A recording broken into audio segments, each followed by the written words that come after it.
Mostly it's, I think of it as a course that invites myself as well as those who take it into a process of self-reflection around, I think, sort of these perennial questions of, you know, what's the meaning of life and why am I here and what might it mean to be truly happy?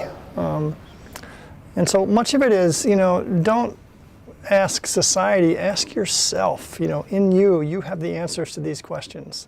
For that to happen, I have to get more self-esteem from helping, from devoting time to that than I do from gaining status and money and success and the things that most people self-esteem. Beautiful. And the course is especially about, although it's called biological science, it's really about waking up. So like you said, we've been gaining a lot of knowledge about what's going on in the world, and for me, now that we've reached part 3, I've been longing for some sort of resolution.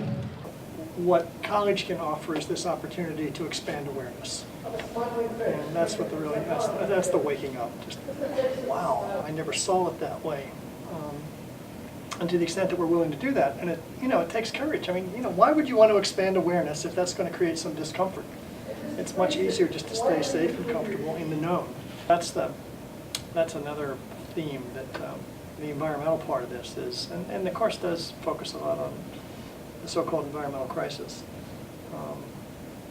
But what is unfamiliar for a lot of people is that I can actually have a say.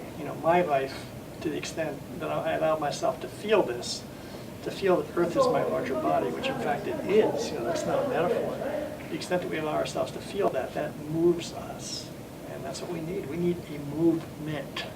The whole course is centered on this motif called the hero's journey.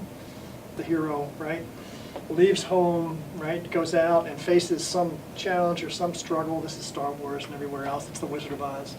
And then comes back after this ordeal and brings something home. What the hero brings back isn't something literal. It's just a transformed sense, an awakened self. And that's what science is about, stepping into the unknown, risking that, and then, if you're lucky, learning something important you then take back to your community. So the course does that every class. It's always an invitation to step into the unknown.